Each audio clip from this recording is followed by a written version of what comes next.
How do you say to the one sibling, like my sister who's in Green Bay, okay, you're the point person, but you're not in this alone, right? So even though you're in Green Bay and I'm sitting here in Princeton, New Jersey, and my brother's in New Orleans and another sister on the West Coast, that we're going to be supportive. Are there tools that we can use, or people can look at, maybe apps or websites to help coordinate the task of caregiving? There are a lot, and of course I can't come up with at the top of my head, but there are apps to coordinate caregiving that you can use. There's so many things. Technology is amazing. Like, if the family really wanted to know what was going on, and mom and dad were agreeable to it, you put cameras in that everybody could work with.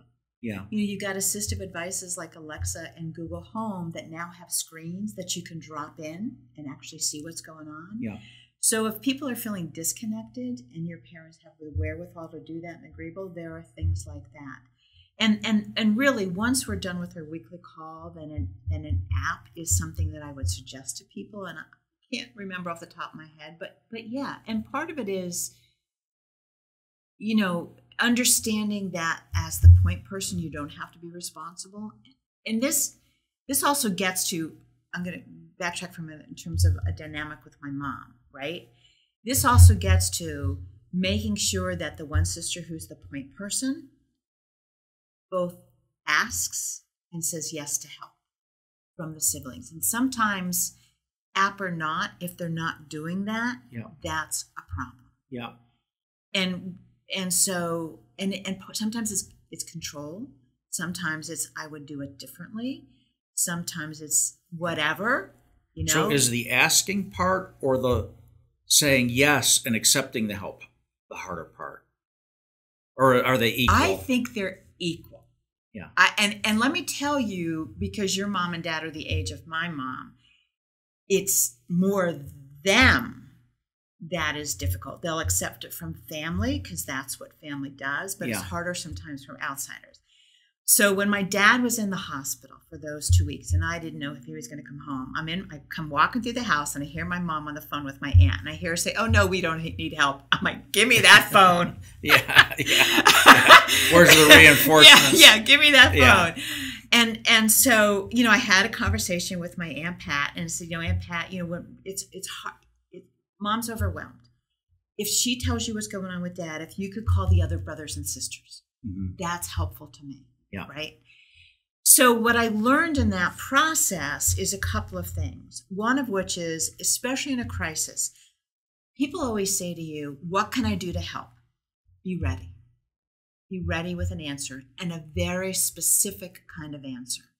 And by that, I mean, don't say, "Well, if you could help walk the dog, that would be helpful." You could walk mom's dog 2 afternoons, Tuesday and Thursday, while I'm at the hospital. That's huge. Yeah. If you could call mom before you go to ShopRite and say, "What do you need?" That's huge, right? So being ready with what they can help with is big, because if you don't give people direction, right, and play to their strengths is the other thing, right? Like if you know people's strengths. So that's the first thing. The second thing I would say to people is, at the moment, nothing, but I'm going to reserve the right to come back to you. And I did. Yeah. And everybody said yes. The third is, if you have an ask and they're uncomfortable, like, be listening for that. Like, I asked my cousin, I would go in the morning to look for the morning doctors. I would want somebody there with dad in the afternoon, and then I went for dinner and stayed. Oh, and then, by the way, came home and worked till 1 and 2 o'clock, right? And I said to my one cousin, I said, "Oh, if you could go and spend Wednesday with dad at lunchtime." And she was like, I said, "Look, if the hospital's not your thing," she said, "it's really not." I said, "Then can you come and spend time with mom so I can go?" Yeah. So it's also playing to their strengths. And I do have one pet peeve, I'll be honest. When people say to me, "Call me if you need help," I'm like, yeah, that doesn't work for a caregiver. Right. When you are so entrenched and so overwhelmed, like, you don't even think about reaching out. But saying, "I'm going to call you when I go to ShopRite. Yeah. I'm going to do this," is much more helpful. And I'll give you a wonderful hint. We lost my aunt to lung cancer not long after my dad. And she said, she said, here's something for your website. She said, people always wanted to buy me something. Then it was a fight to actually give them money. So I bought gift cards to the stores that I went to. And I handed them out to the people who went shopping all the time for me and kind of kept an eye. When I knew it was less, I gave them another one. I felt better, and they didn't fight me about taking the money. Yeah. Yeah. So interesting. Grocery store, Target, wherever, gas, it doesn't matter. Yeah. I thought that's brilliant. And I shout out to Aunt Mary Ellen in heaven for that. Yeah. So when you look at your clients, and some come to you, I would imagine, at all stages of this process, they might be halfway through, in the middle of caregiving, they may be towards end of life, right, and they find out about you. What's the ideal? What's the best situation for you as the consultant to the families walking into? What's the ideal? What would I love? I would love if people would actually come to me before the crisis, right? So here's the thing, and I say this to people all the time that I meet. Like I'll have conversation with anyone, and we'll get started. And they're like, oh, my mom and dad are in their 70s and they're still at home, but they're okay for now. And I want to go, but what are you doing for planning? Right. I just want to take them by the coat and say, what are you doing? Right. And so I always say to them, so here's the thing. When you go to shop, right, are you picking up stuff for them or you're doing your own grocery shopping? And they're like, well, yeah. I'm like, well, guess what? You're a caregiver. Right. Right? So, whether you know it or not. Whether you know it or not. Right. So, do you maybe go to them to a doctor's appointment, just to hear this? You're a caregiver. There are clues along the way that we either don't pick up on or we do, and we're like, well, that's just too hard. That's just too painful. That means they're getting old. To really make people aware that it's at this stage that it's really important that you start to have some of those really hard conversations. Mm-hmm. Because if you wait till a crisis, it's too late, or it can be too late. I heard a fascinating and scary statistic. Normally, if you're going to have a baby, you have 9 months to plan. You're going to do a wedding of a year. Statistically, most people become a caregiver in 9 minutes. That means it's one phone call. Yeah, 9 minutes. Yeah, 9 minutes. Don't wait till that phone call and the 9 minutes of your caregiver. Really start to think about and have those conversations about healthcare directives and what they want for end of life, about power of attorney for finances and what that means, what they think it needs to stay in their home, because then you can start to look for community resources to help them. Mm-hmm. Yeah. What are some situations that, and maybe there aren't them, but that you would say, no, I'm sorry, but based on either family dynamics or the lateness of which I would be coming in, there's not much I can do for you, or you don't feel comfortable? Yeah. No, they're actually, in the last couple of weeks, there have been two. One was a woman out of state, and it was very definite Medicaid questions, mm-hmm. right? And, I have our experience in Medicaid, which I can start people down that road and explain how it works. But they really needed to talk to an elder care attorney. And it happened to be PA, so I was able to say to them, here's an elder care attorney in PA that I know that I think is very good, but you should really talk to 3 and get comfortable with them. I said, but if it was my mother, I would look for an elder law attorney that had either a social worker or a case manager that would be assigned to you, because they're really going to answer your questions and guide you through the process. Mm-hmm. The lawyer's going to do the law work. Sure. Right? Yeah. So that's just something they may not have thought about. Now, not that there aren't wonderful elder law attorneys that don't have that, and they're good, and I'm not saying they might be the right one, but for me, having somebody to guide me through the process is helpful. Then I was talking to a gentleman who, it was a very sad situation. His dad is in full-blown dementia, and he's in denial.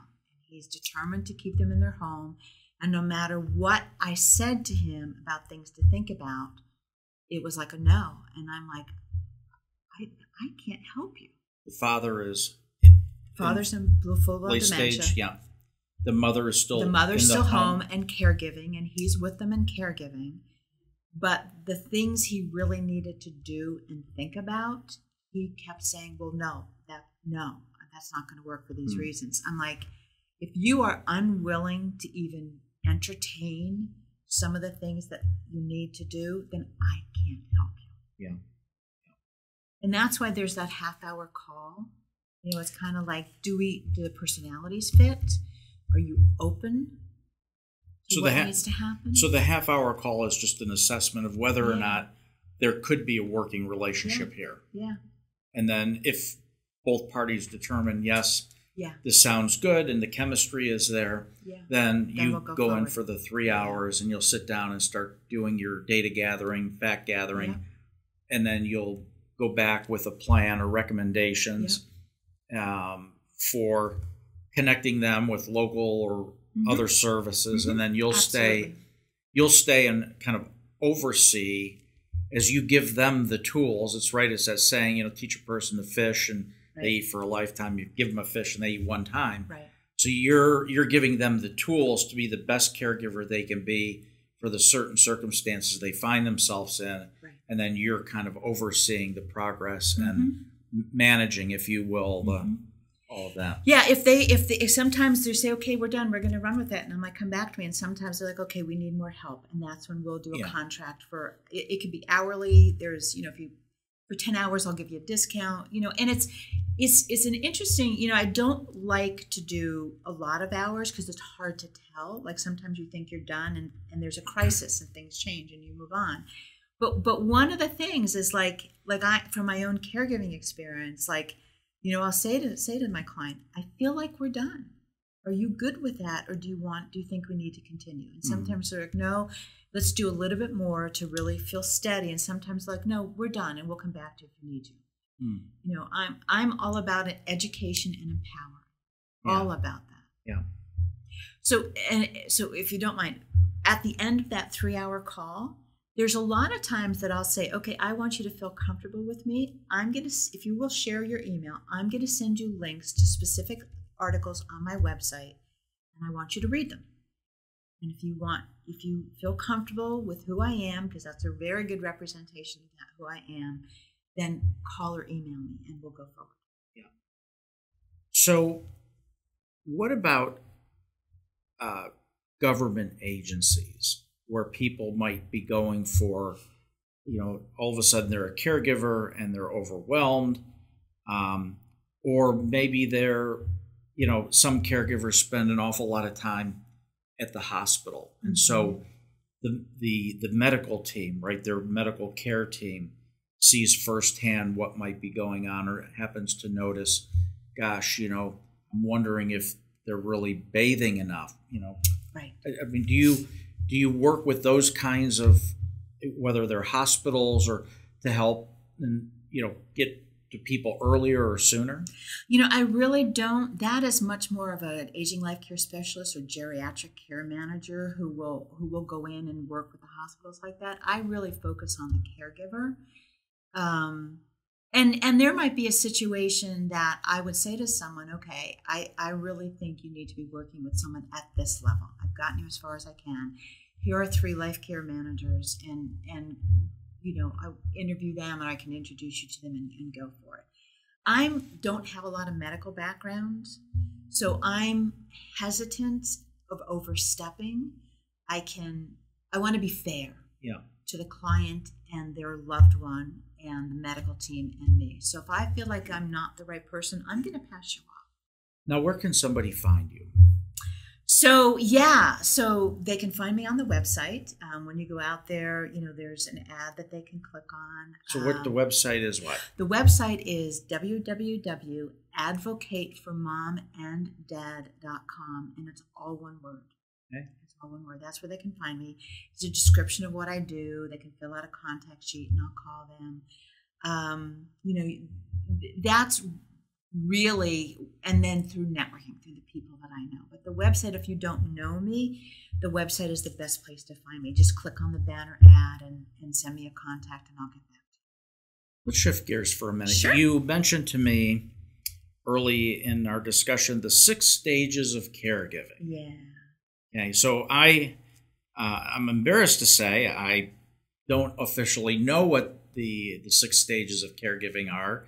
I could probably take a guess at it, but why don't you share with me what those 6 stages are? Yeah, and you're going to put me on the spot that I'm going to have the right word, right terminology. So they come out of the work of Denise Brown, who was with caregiving.com, and she's got, since 1999, she's run a website for caregivers, and she's an amazing woman, and as a caregiver herself. And so she kind of realized that there are really 6 stages. And like the first one is where you just have that little niggling idea of, okay, I'm thinking that this is going to be something I need to worry about and work with. And this is where you start to ask people a lot of information and start to gather information. And then there's that next stage where you're dipping your toe in it, where you're taking people to the doctor or you're running errands for them. And that's where you really need to start to think about having those conversations about putting those legal things in place, kind of thing. Mm-hmm. Then there's kind of I can't think of the 6th one. Anyway, then there's the full-blown caregiving stage where you're really in it and you are entrenched and you can't even come up for air. And then there's the stage where you are, you're starting to realize that there's going to be the end of life. So what does that look like, and how do you have those conversations? And actually, the last stage is your caregiver has moved on, right? If it's an adult, you might have lost them through death. If it is a child, they might have graduated and left the house. If it's a spouse, so especially if you've been a caregiver for a number of years, all of a sudden it's, who am I? What do I do? How do I reclaim my life? And how do you help people do that? The really interesting thing about this program is that the different people who have gone through this have different specialties. So there's a colleague of mine up in North Jersey, Beth Shurith, who really specializes in taking you through the hospital experience and guiding you through that. So Beth and I are going to do a lunch and learn for a company who actually designs hospitals. They're an architectural firm. And we're like, look, from a caregiver experience, hospitals really are lacking, Right. So talking about, for me, with my dad, I worked from his hospital room, right? And it was hard because I'm sitting in this skinny little chair with my computer, like a little desk in there, right, with Wi-Fi that actually worked would have been amazing. A room I could have gone into that was a quiet room to take a call, right? And the day he died, they generously moved the gentleman out who shared his room, but my mom was in her wheelchair. She really couldn't get close to him. Why isn't there a death room, like a birthing room? Yeah. Where someone is imminent to pass, that the family can have privacy, and it's soft music, and it's not right outside of the nurse's station with all the hubbub going on. There are absolute things they can do to make that hospital experience for a caregiver, which means the patient, much better. So I would suspect that your story about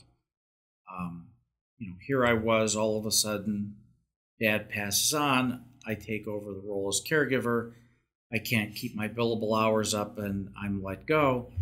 I would imagine that's a very common story. Oh, yeah. Right? Oh, yeah, absolutely. How do you work with companies to educate the HR function or others in the organization about, listen, there's a lot of dynamics coming now, right? There's the baby boomers are getting older. So you've got people who are in the sandwich generation who, like myself, on one end of the spectrum, I have my aging parents. On the other end of the spectrum, I'm still responsible for children. So how do you work with companies and tell them and educate them on the role of caregiving and how to assimilate that into the workforce? Because I imagine that it costs so much money to hire and train and get good employees up to speed, and you don't want to lose them. How do you how do you work there? Yeah. So I do in-service community outreach programs with actual within the HR department, talking to families about that and their employees about that. And as part of that, I also try and find out, what programs do you have? Do you have flex time? Do you have job sharing? What is in place for your folks, and try and educate them from a caregiver perspective. This is going to require maybe that they leave for a longer lunch to take someone to the doctors, or maybe the caregiver doesn't show up and they're going to have to make phone calls. So it's helping them to educate the company itself about what the caregiving experience can go through. But it's also educating the employees that, there has been for a long time taboo to talk about that and admit that this is an issue. Yeah. But it's getting better. And frankly, if you would let your teammates know that this is going on and you may need a little extra coverage, and you will do the same for them when it happens. Studies show that actually is a better dynamic. To just keep it in is not good, to share it. And people are still reluctant, it depends on the company, it depends on the boss kind of thing.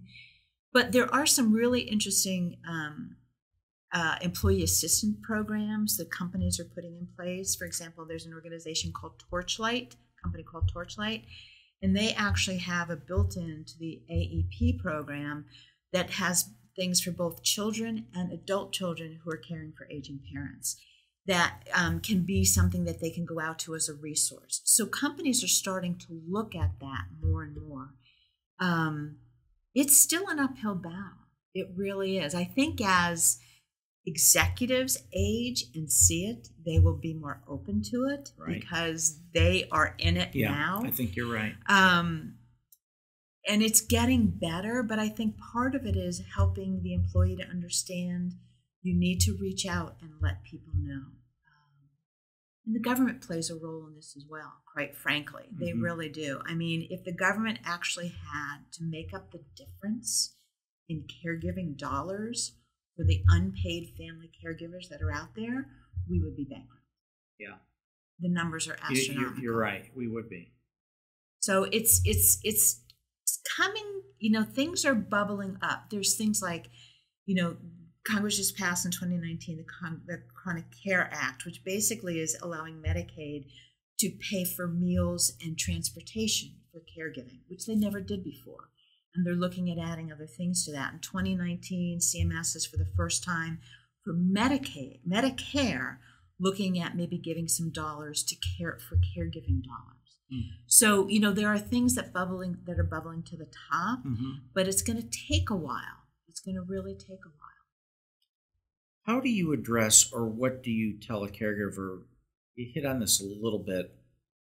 The caregiver that finds themselves in the caregiving thick of things. The trenches of caregiving. Yeah. And it's all consuming. And then the patient or the person they're caring for, like you says, moves on, whether it's they pass away, they move out. And then that caregiver sitting there, maybe they could feel a little bit depressed, or because they've known nothing but caring for this person for so long, and now that person's gone. What do they do? Yeah, exactly. Oh, yeah, and it's hard. It really is, partially because I think so often our identity becomes the caregiver, and you lose that. Yeah. In fact, I just wrote an article. Basically, the title was, "How are you? Mom is good, so I'm good." Like, it struck me that that's not a good answer. The question is, how Mom is good, so I? Yeah. And so if I am measuring how I am on something I can't control, which is my mother's health and well-being, that's really not good, right? Yeah. So when someone moves on, part of it is just, and I would hand them off to other resources, because that's not necessarily but I would work with them to say, okay, so now you need to figure out who you are, what you want. And so there's a process, and we can talk about that. So it's partially just discerning and giving them resources to read and think about and work with them. And do you want to start a business? Work with the Small Business Development Center. You know, what are your interests and goals? How has it changed? You know, do you know what you need financially to live? Do you want to go back into corporate? So really work with them to try and get them to do an internal process to understand what they want. And then, okay, what are the resources that are out there to help you make that happen? Debra, once again, your website is? It's www.advocateformomanddad.com. Thank you for joining us. Oh my gosh, this has been so much fun. Thank you.